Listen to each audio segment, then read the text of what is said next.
What's up, everybody? It's your host, Cleric Dragoon, and I got my co-host, Shadow Puppet. What's going on, Brad? What's up? I got some really hot war action I want to show these guys today.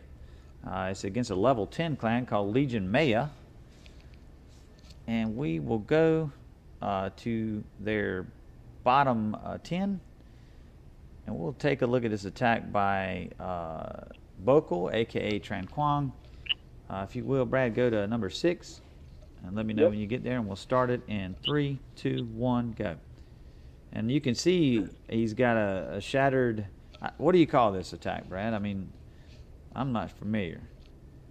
I guess it's a shattered dough with a bunch of boulders to clear out some of the base. Boka's been doing this a lot, and he uses those boulders to funnel. But I've seen him do this a lot recently against the low Town Hall 10, and he's had a really good success rate with this attack. Right. Our guy Phoenix uses this attack as well, too. Yeah. And I would say the more anti-3, the better for this attack style. You can see he doesn't even have max hogs yet. So, when he gets those, he'll probably be 6-pack in every war this attack. No doubt. He almost lost that queen on the funnel, though. That was a tight funnel. He did lose some bowlers, but that's okay.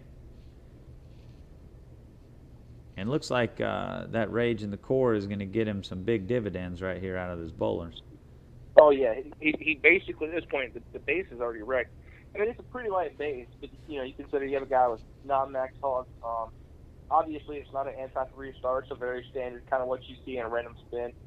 But, like I said, he's been using this attack with a high level of consistency to triple bases. And it's been fun to watch. Oh, absolutely. I love to see Town Hall 10 hogging. I was about to say, you better get that bomb or that heel down. I knew there was going to be a bomb there for sure. That was obvious. He's running down on the hogs here. It gets a little crazy in the end, but he's holding these other hogs in the pocket because of that BK, and he's just trying to get the most out of what's left from his army. And you can see... Really, if he would have poisoned that king a little bit earlier, he would have gotten that Tesla down, probably with his other hogs. So I think poisoning sooner there might have done him a little better. But you see, he has a few cleanup troops now working around, has a few hogs cleaning up the bottom part. He's got his queen's ability. Yeah, there we go. There she goes. I knew he was going to fire that off soon. I mean, he needed to go on and get some extra archers in the fray. I think most people would look at the army comp and think, well, that's too many bowlers. But when you see it pay off like this bit here, where he's really getting both Infernos, and again, I've seen him do this against anti-3-star bases, to where you have mode bases and whatnot. So it seems to be a pretty effective and reliable method for him. Well, and two, now he was really thin on the funnel. That was the thing that struck me. He only had 4 wizards to funnel, so if anything went wrong there, it was going to be bad. But he was able to pull it off. But we're going to scroll down here to the bottom. We got some baby 9 action here. Let me find them. I think it's number 15. Yep, number 15 is Sir Plumber, aka Brad. And I want to talk about this attack because it was really cool. It was cool for 2 things. It was cool because Brad used Earthquake, and it was cool because of the loons. And we actually had a couple of hits on this. I hit this base and messed up on it with Roxy. But with my hit, Brad kind of used my opener, but he actually changed it a bit. He's got a lot more wizards, and he changed the back end entirely. I had some loons, but I had more of a combination. I don't even know what that attack would be called. A go holo? Is that what it was? Yeah, I guess so. But with yours, it's more of a govolo, right? Yeah, and I brought all these wizards kind of to troll, because I looked at the base, and I knew with the funnel that I wanted to make, I didn't want my golems to walk up to those arch towers. I'm coming from the bottom. So I knew I would lose a few wiz to those wizard towers in creating the funnel, and I kind of just wanted to play around and joke around a bit. So I brought a bunch of extra wizards. And well, as you can see, Brad, it only took you a minute 37 seconds to dispatch his base, so it was a pretty vicious attack. So let's start it here in 3, 2, 1, and you walk us through. Okay, I'm at 133 right now. I'm EQing, which I never used Earthquake ever, but it was a light base, and it looked like fun, so I just wanted to do something different, do something fun for once. And I'm really just concerned about getting those wizard towers down. So you see, I lose a few wizards early, but it really didn't matter. I wasn't sure how my golems would hold up because they're level 3, so I brought a heal mainly just for them and for those Valks. I dropped my king a little bit late to ensure he wasn't targeted first. Right. And at this point, I realized the attack was over. It looks pretty good right here. Rage that core. Those bows are going to go down. Those air defense are going to go down. Yep. And that's it. That's a wrap, dude. Once the air defense goes down, it's a wrap here. My queen walked a little bit on me, but I brought a few extra loons in case I needed them. I brought haste to hasten to this a little bit higher level wizard tower. But really, I mean, this attack was just about having fun. It was seeing the base that was old meta and wanting to play around a little bit. Right. Well, it was a great attack plan. It really was. I know when I first hit it, my idea for it, I kind of pondered with going just straight Govahobo, and then I was like, well, I'll try some loons, but I didn't have enough loons. You know what I mean?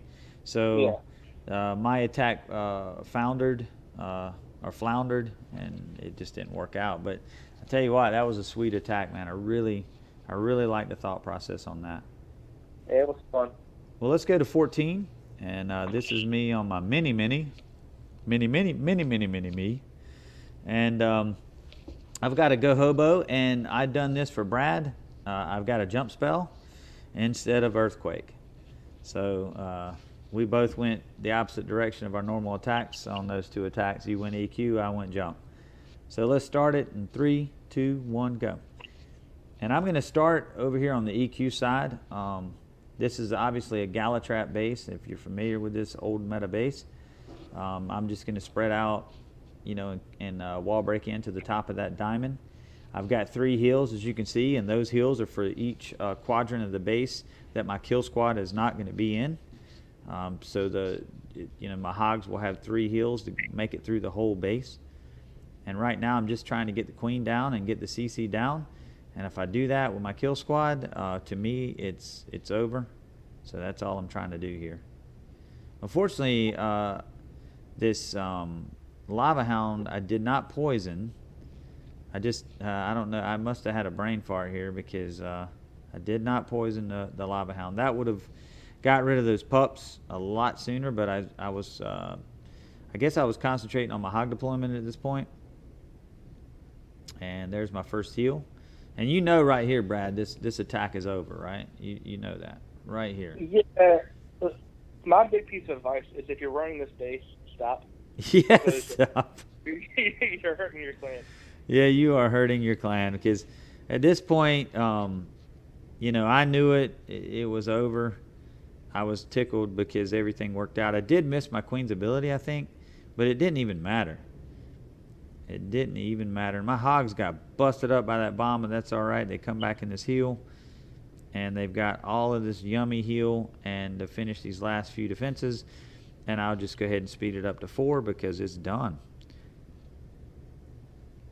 It's just a matter of cleanup. Now, with this account, it's a little bit harder for me to judge what I'm going to get out of my kill squad.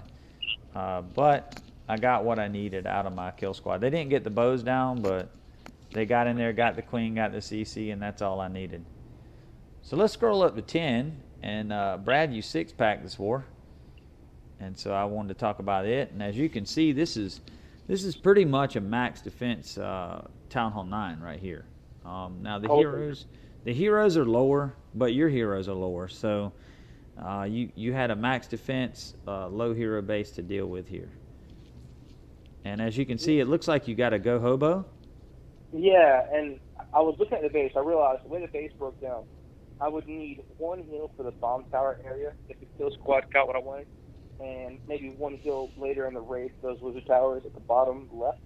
Right. But I wanted to heal my kill squad up, which a lot of people don't do that. But I wanted to make sure that my bowlers really lived through this core. I wanted to make sure the queen went down to the king, and I wanted to make sure that my bowlers really kind of got a little bit more than they would have, considering how small my golem and heroes are.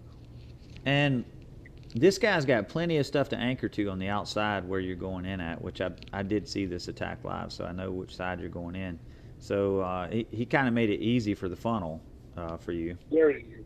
Yeah. Yep. So let's start it in 3, 2, 1, go. And you walk us through. Okay, so I wanted to go ahead and go wide funnel. I've been seeing a lot of players do really wide funnels lately, and I just kind of wanted to do it for fun. So I go ahead and start the wide funnel. Those new level wizards really help out with that. Then in test wall breakers, I center the queen. TC pops earlier than I wanted it to. I didn't really look at that, but it didn't really matter, honestly. Go ahead, I'm going to drop the poison here in a minute. When the CC split and the Valks went one way and the Baby Drag went the other, it kind of concerned me. I wasn't sure how well my level 3 golems would come out of that. Well, they got busted up, dude. They're golemites already. Yeah, so I was glad that I already planned on healing that kill squad because I definitely would need it. And I go ahead and heal it right here, and that's going to make sure that all that stuff lives through this fort. I see those pestles popping. I'm really happy because I know that I'm going to be able to get all that down right through the heal. And my only concern now is getting that queen. I wait and I pop it right in time to get that queen. Barbs should take her down, and I start my hog deployment kind of wide. Heal to the bomb tower. I wanted to make sure that I had a little bit of heal after it. Right, and I really like your hog deployment here, Brad. You're very patient with your hogs, and you're very sparing with your hogs. I went really light to kind of play around a little bit. I knew I probably could have bombed somewhere in here.